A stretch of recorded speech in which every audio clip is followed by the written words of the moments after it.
महलों से खंडरों का वास्ता हो जाएगा, हमसे जो उलझेगा फना हो जाएगा।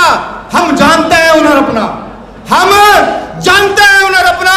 जिस ओर बह निकलेंगे उस ओर रास्ता हो जाएगा, उस ओर रास्ता हो। कि कभी आपको भीम आर्मी के कार्यकर्ता की आवश्यकता पड़े तो सिर्फ 1 मिनट का आपका वीडियो छोड़ दीजिएगा।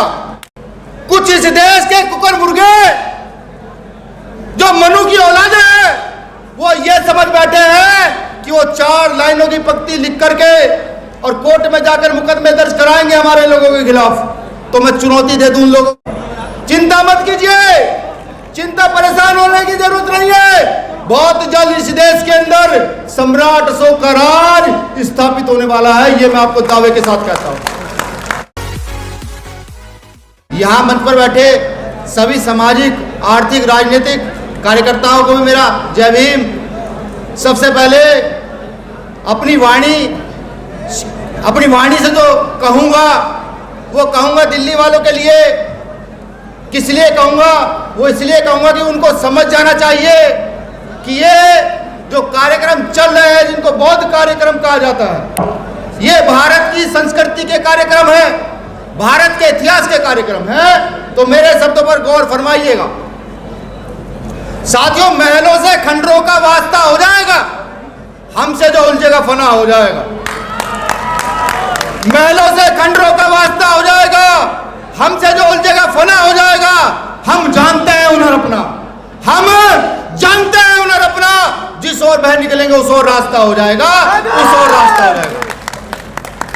मैं श्रद्धा सुमन अर्पित करता हूं इस देश के महामानव जिन्होंने बहुजन आंदोलन को जोड़कर एक किया, जिन्होंने भारत के बहुजन महापुरुषों को एक किया। साहब मान्यवर काशीराम साहब को उनके परिनिर्वाण दिवस पर मैं अति उत्साहित हूं कि आज देश विदेश से साथी यहां आए हुए हैं और मुझे उनके सामने बोलने का मौका मिल रहा है। मैं यह भी स्पष्ट कर दूं कि भीम आर्मी का प्रत्येक कार्यकर्ता जो देश के अंदर विदेश के अंदर काम करता है वो समाज के लिए समर्पित है, वो अपने धर्म के लिए समर्पित है, वो एकता अखंडता के लिए समर्पित है। वो समर्पित है, वो तब तक समर्पित है जब तक इस मूवमेंट को पीक पर ना पहुंचा दिया जाए। मैं निवेदन करता हूं तमाम बंदे जी से या तमाम जितने अम्बेडकराइट लोग, फूले साहब अम्बेडकर की विचारधारा के लोग यहां आए हैं, कि कभी आपको भीम आर्मी के कार्यकर्ता की आवश्यकता पड़े तो सिर्फ 1 मिनट का आपका वीडियो छोड़ दीजिएगा। भारत के किसी भी कोने के अंदर पड़े तो वहां 10 मिनट के अंदर भीम आर्मी का कार्यकर्ता आपकी रक्षा और सुरक्षा के लिए खड़ा होगा। मैं एक वादा और करता हूं,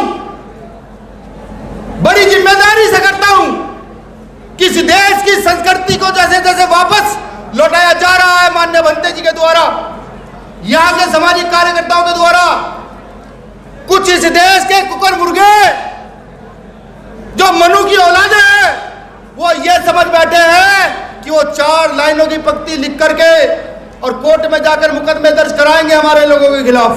तो मैं चुनौती दे दूं उन लोगों को भी कि जहां समाज का काम हो रहा हो, जहां समता समानता की बात हो रही हो, जहां बुद्ध पेरियार की बात हो रही हो, उन लोगों को छेड़ने का प्रयास मत कीजिएगा। तुम्हारे पास वकील कम होंगे लेकिन हमारे पास वकीलों की फौज है, अभी देखा होगा आप लोगों ने, फौज है। ऐसा ना हो कि इस देश में लोकतंत्र है, हम पंचशील लेकर निकल जाए, जो कारवा हमने अगले 20 साल में पूरा करने का टारगेट लिया है वो कहीं हम अगले 2 साल में पूरा ना कर जाए। ऐसा ना, हमें इस काल चक्र के हिसाब से काम करने दीजिए। हमारे महापुरुषों ने बहुत शोषण चाहा, तुम्हारी गुलामी बहुत सही, लेकिन आज हमारे महापुरुषों को समझ आ गया है कि सम्राट अशोक कौन थे, राजा वैद्रथ कौन थे, ये अब हम लोगों को समझ आ चुका है। चिंता मत कीजिए, चिंता परेशान होने की जरूरत नहीं है। बहुत जल्द इस देश के अंदर सम्राट अशोक का राज स्थापित होने वाला है, ये मैं आपको दावे के साथ कहता हूं। अभी बहुत सारी चिंताएं, जैसे ईवीएम की चिंता हमारे माननीय एडवोकेट साहब ने रखी, बहुत सारी चिंताएं नीचे से ऊपर तक रखी गई। तो मैं ये कहता हूं कि हम भी पढ़े लिखे लोग हैं, हमें भी डॉक्टर वकील हैं, हमारे यहाँ के यूपी के प्रदेश अध्यक्ष जो है doctor Kuldeep Bhargav, PhD gold medallist है।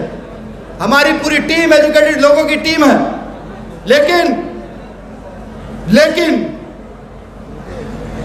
झुकने की आदत नहीं है। जब आपको लगे कि आज भीम आर्मी के आंदोलन की जरूरत है, अब इस देश को बंद करने की जरूरत है, जब आपको लगे कि नहीं अब बड़े बड़े घरों में बैठकर हम लोगों को न्याय नहीं मिल रहा है, तो साहब भीम आर्मी को आदेश कर दीजिएगा। पूरे संवैधानिक दायरे में आर्टिकल 19 का प्रयोग करते हुए इस देश को भी बंद करेंगे और गली चौक चौराहों पर खड़े होकर चिल्लाएंगे कि अब इस देश को भी की आवश्यकता नहीं है। यह भी वादा करते हैं। आप लोगों ने मुझे सुना,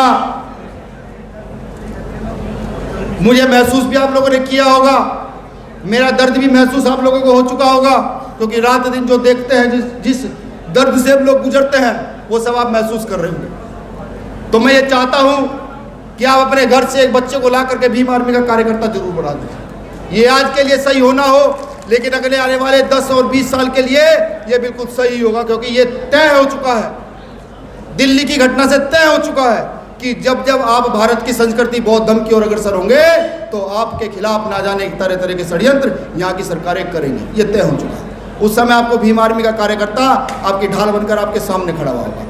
चंद लाइनों से अपनी बात खत्म कर दूंगा। लाइनें बहुत पुरानी है, जो लोग मुझे सुनते हैं उनको पता भी होगा भाई ये व्यक्ति हर बार इस लाइन को कहता है, लेकिन इस समाज को जिसको शोषित वंचित कहा गया है, जिसको 90% बाबू जगदेव प्रसाद कुशवाहा ने बताया था, जिसको बाबा साहब माफी चाहूंगा जिसको मान्यवर काशीराम साहब ने 85% कहा था, ये उस पर लागू होता है। क्योंकि धर्म को भी स्थापित करने के लिए एक ताकत की आवश्यकता होती है। वो ताकत लोकतंत्र के अंदर निहित बाबा साहब अम्बेडकर करके गए। उसी ताकत के लिए 2 लाइन है। साथियों, बुलबुल के पंजों में कभी बाज नहीं होते। बुलबुल वो 15% मनोवादी व्यवस्था के लोग जो आज हमें मूर्ति पूजा से लेकर आडंबर षड्यंत्र सब कुछ सिखाते हैं, वो लोग। और बाज ये जो आवाम सामने बैठी हुई है, जो सब लोग यहाँ बैठे हुए हैं, जो बार बार एक ही बात कहते हैं कि मानव मानव एक समान। बुलबुल के पंजों में कभी बाज नहीं होते, बुज़दिलों के हाथों में कभी राज नहीं होते। बुलबुल के पंजों में कभी बाज नहीं होते, बुज़दिलों के हाथों में कभी राज नहीं होते। जिस कौम को पड़ती है सर झुका के चलने की आदत, उस कौम के सरों पे कभी ताज नहीं होते, ताज नहीं होते, ताज नहीं होते। शुक्रिया। जय भीम।